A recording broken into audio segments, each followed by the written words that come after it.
I would like to divide my presentation into three aspects. One is the protest which started in Jantar Mantar from sometime in January this year to about 16th of April, when the report set up by the committee is supposed to have been given. Now, and the second, of course, is from the 23rd April onwards, when the protest restarted, up to sometime in May, when about a month had gone by and nothing had happened. And then, there was this candlelight march, which is the third section. And then what happened on the 28th of May? And what are the developments since then?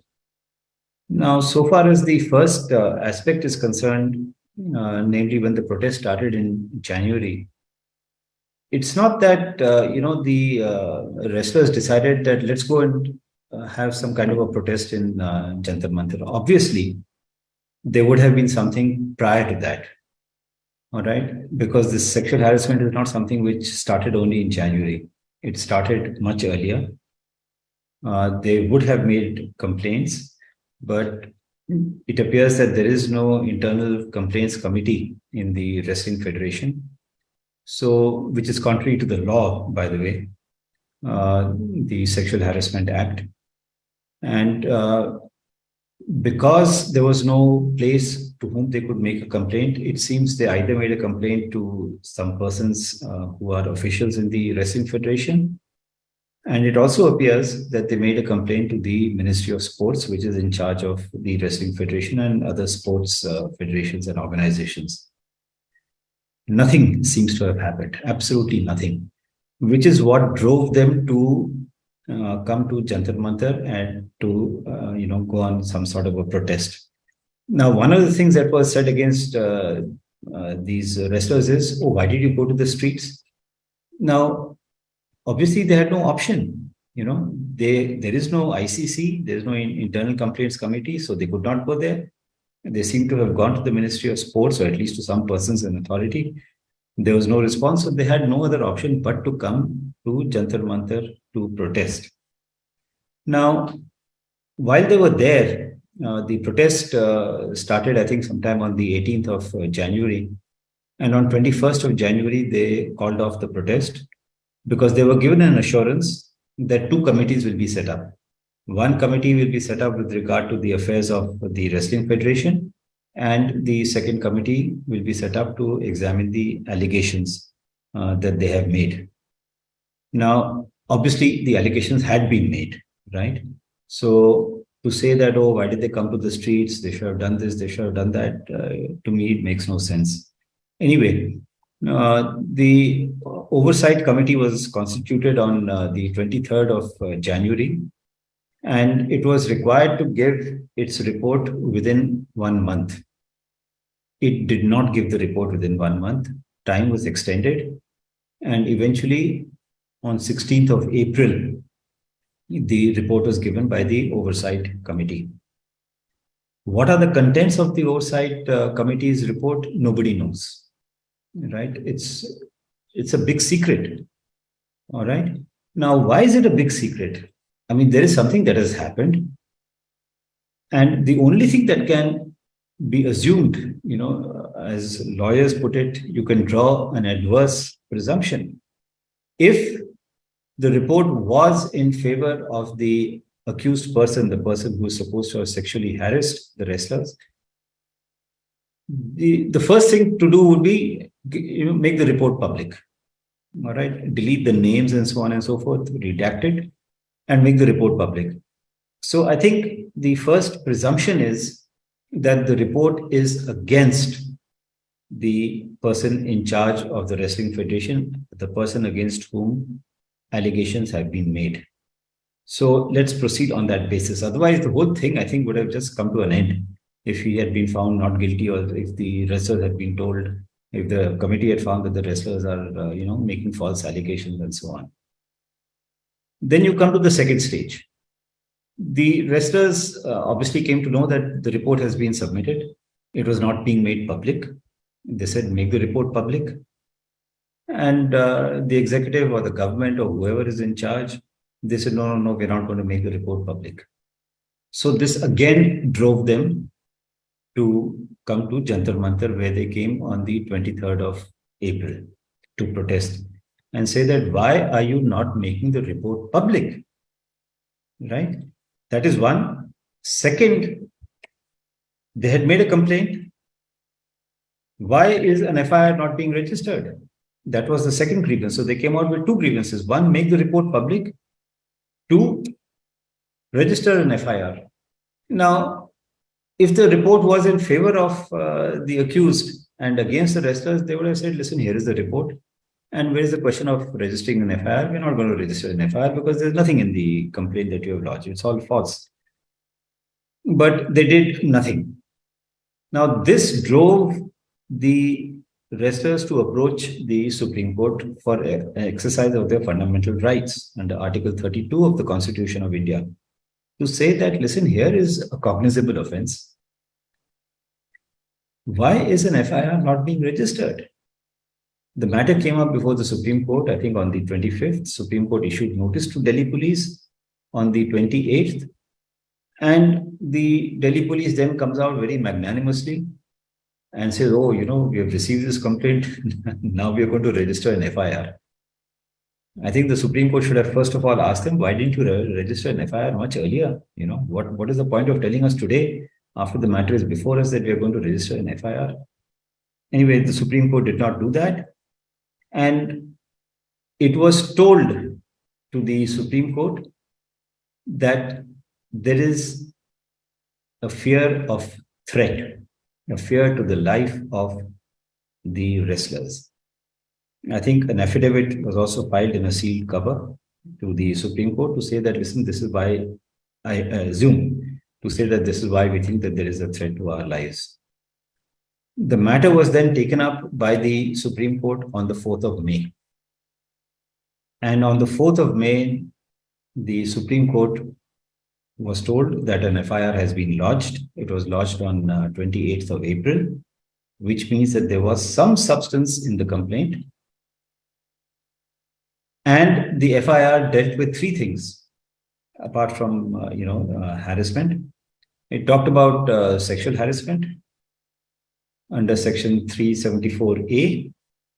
It talked about stalking, which is again a very serious offense under section 374D. And because there was a minor involved who had been sexually harassed, molested, a case under section 10 of the POCSO, Prevention of Child Sexual Abuse Act, was also registered. Now, that section 10 is not just sexual assault, it is aggravated sexual assault. So you can imagine the seriousness of this. That's one thing.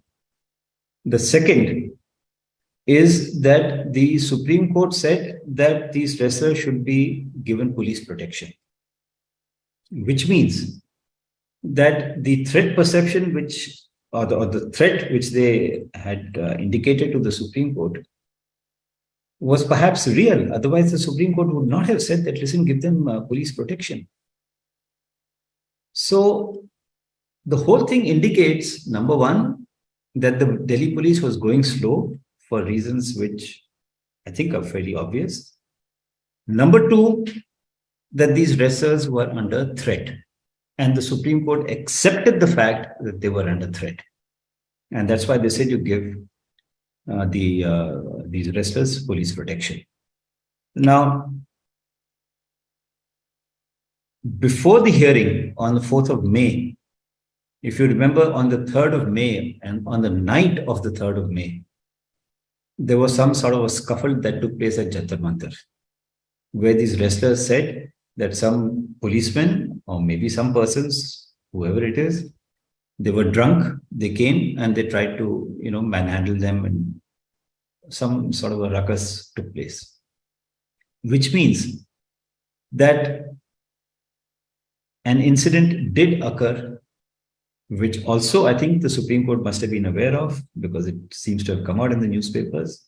In any case, on the basis of the affidavit, the Supreme Court came to the conclusion that there was a threat. So in this background, I think the Supreme Court should not have said that, listen, if there is anything further, then you go to the High Court or you go to the jurisdictional magistrate. The Supreme Court should have said that we are convinced, number one, that you have delayed in lodging an FIR, which is something you should have done, particularly in a case of aggravated sexual assault.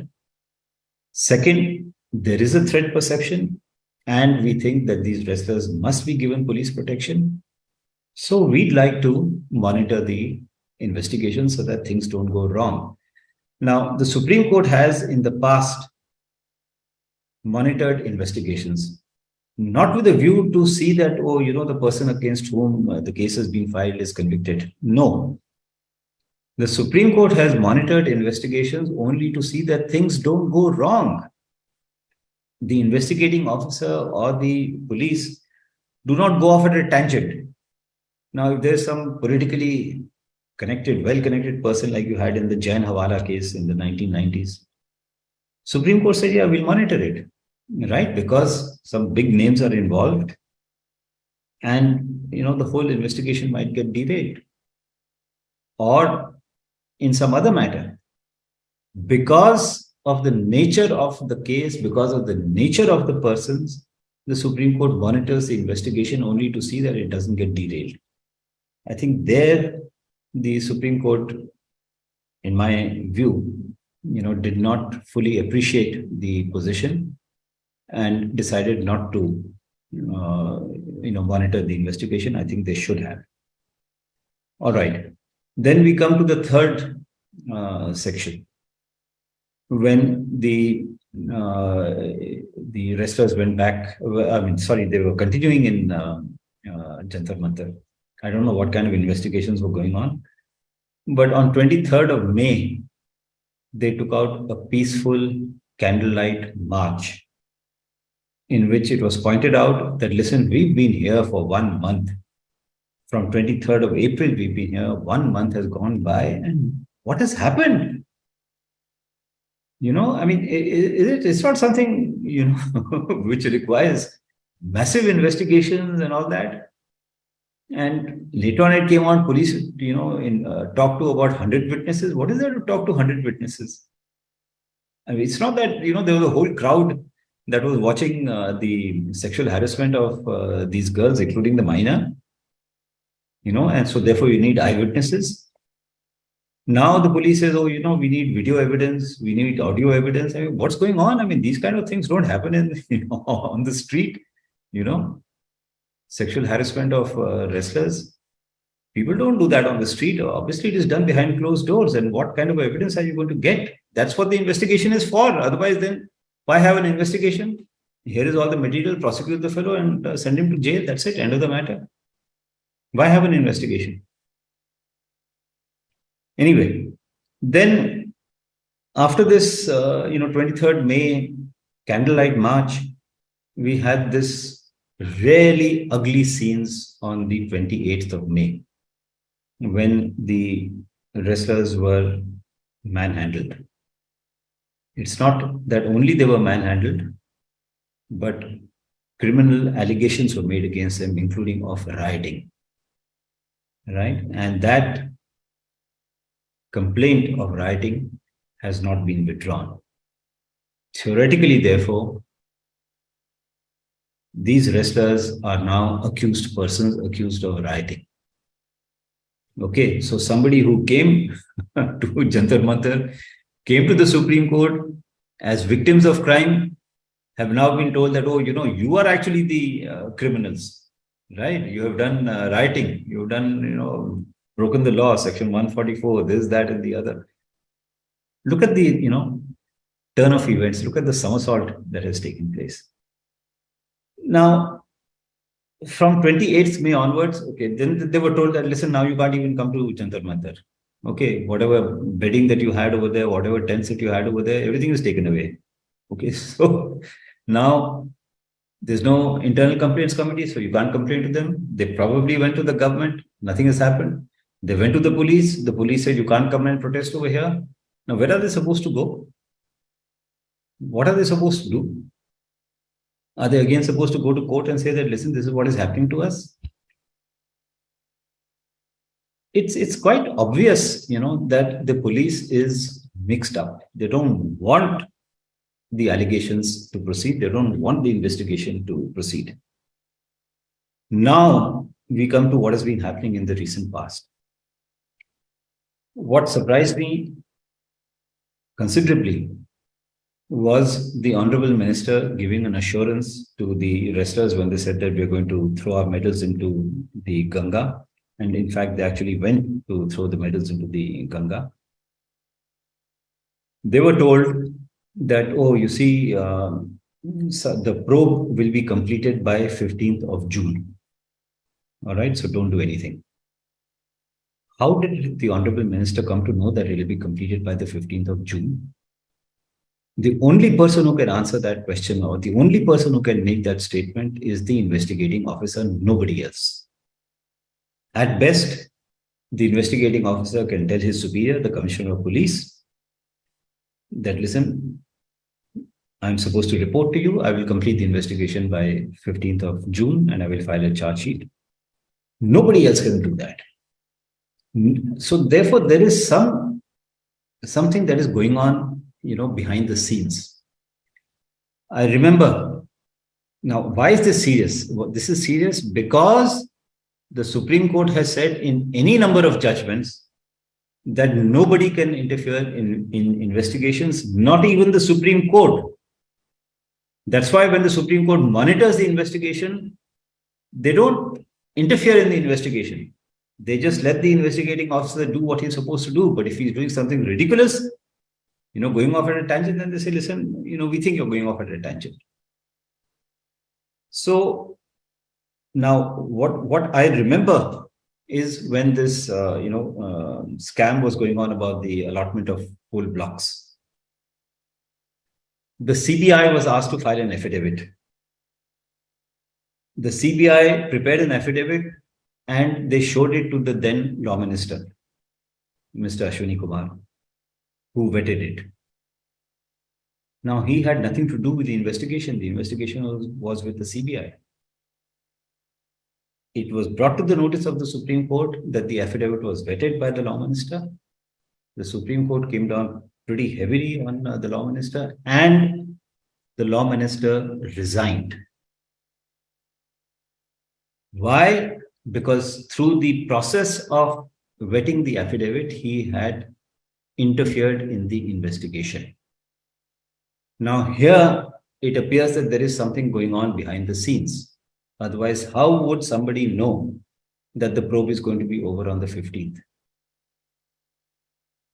And why should somebody tell anybody else? Why should the investigating officer tell anybody that, listen, I'm going to complete it by the 15th?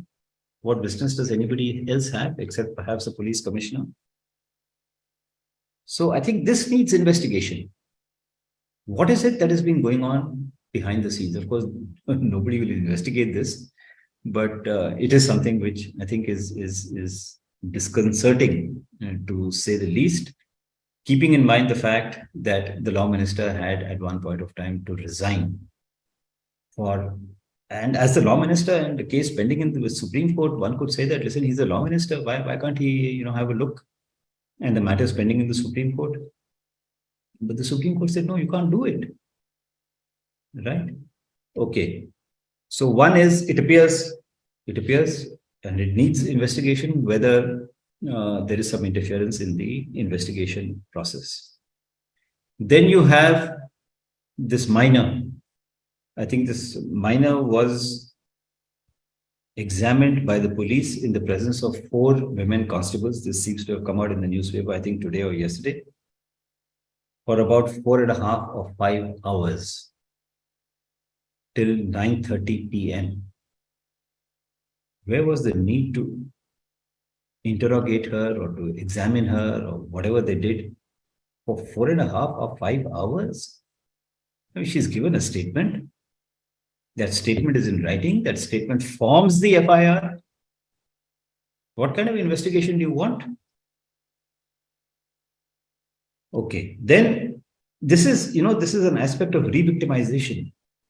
That you have said this, now prove what you have said. That is what re-victimization is all about. And the Supreme Court and all the courts actually have come down very heavily against re-victimization, where a woman is sent to the witness box and asked all kinds of questions. Supreme Court says you can't do it. You're re-victimizing the person. Now, here with this interrogation going on for 4.5 or 5 hours, it is nothing short of re-victimization. It appears to me that the purpose of all this, now they say, oh, we want to examine some people or we want to get evidence from some foreign country, right? Because allegations were made that this thing happened in Kazakhstan or Kyrgyzstan or, some of these countries. We want information from there. First of all, I don't know whether they're going to get it by the 15th. That's the day after tomorrow. Okay, so the assurance has no meaning. And what information are these guys going to give? Was this happening in public? This sexual assault, stalking, was it happening in public? And you think those federations over there have got nothing better to do but to find out what is going on? I mean, this is ridiculous. Then they take one of the persons to the scene of crime, or the so-called scene of crime, to the office. Why? The scene of crime is the person. It is her bodily integrity which has been tampered with. She is the scene of crime. And she says, this is what has happened to me. And you say, no, I want to know where it has happened to you. Which place? What else is re-victimization? Where did it happen? How did it happen? When did it happen? Which part of your body did they touch? Can you please demonstrate? I mean, what is this going on? This is a clear case of re-victimization. Okay, then, now, the wrestlers have come out. They've said that we are under pressure. It's fairly obvious with all these things that have been happening in the background that they're under pressure. The Supreme Court has said that there's a threat perception, give them police security. Obviously, they're under pressure. And now this minor has been, or at least her father who made the complaint, has been told to, say something or the other. God knows what he has said. It's not very clear what he has said. But why? Why should that happen? She made a statement under Section 164 before a magistrate. Why don't you go on the basis of that? And you need, people in foreign countries to tell you what is happening. So rather than investigate into the offense that has taken place, the investigation seems to be directed towards showing that the accused is innocent. And that all of you, all the wrestlers, 7, 8 of them, including the minor, are saying something false. Nothing has happened. That seems to be the purpose of the investigation. Investigations have to be unbiased. They have to be fair. Investigations cannot take place when persons are under threat. But all this is going on. And I'm sure Vrinda and Shahrukh will tell you that with this background, any defense lawyer can shred the case to pieces. Assuming the matter goes to court, with this background, any defense lawyer worth his or her salt will be able to say that, listen, there's something funny going on, and this person is either not guilty or is entitled to the benefit of doubt. And that's the end of the story. So we are now looking at something, a very strange situation, where it appears to me that what is going to happen is a foregone conclusion. There is talk about, why hasn't this person been arrested? Okay, first of all, it's a very serious offense, aggravated sexual assault. It's a very serious offense. It's not a minor offense. Number one. Number two, the person is powerful. That is pretty obvious. Otherwise, he would have been arrested a long time back. He's And he's going around making speeches, He's coming on TV and saying, I'm not done anything. I'll hang myself if something is proved against me. He was going to have some Mahapanchayat or something, God knows what. And they said, no, cancel it. So he is a very powerful person, very well connected. There is evidence to show that witnesses have been threatened, may not be by him, but by persons known to him, or some persons who are interested in threatening the witnesses, apparently on his behalf.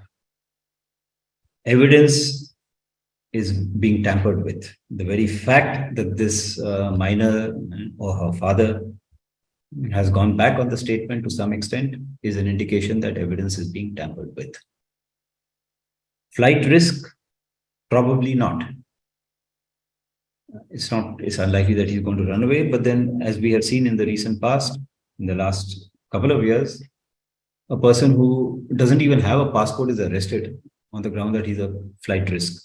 Where is that person going to go if he doesn't even have a passport, right? And very highly respected persons, former ministers, have been arrested. They're not flight risks. So flight risk is, neither here nor there in a situation like this. So you have tampering of evidence, evident. You have, in a sense, suborning witnesses or threatening them at least.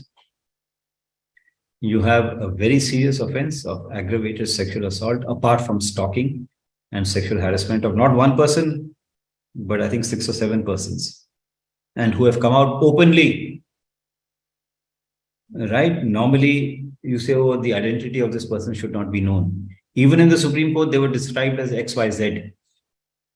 But they have come on camera to say that this is what has happened to us. So you can imagine the extent to which they have been harassed. Okay, all these things, you have to put them together, not look at an incident in isolation. Did this happen in Kyrgyzstan? Oh, it did not happen in Kyrgyzstan. Did it happen in Indonesia? I don't know. Maybe it happened in Indonesia. That's not the way you investigate a crime. Groping, did it happen with the left hand? Did it happen with the right hand? Did it happen in the morning? Did it happen in the afternoon? This is not the way to go about it. This is something which can be seen at the trial if it is necessary. But what can I say on this? That's all.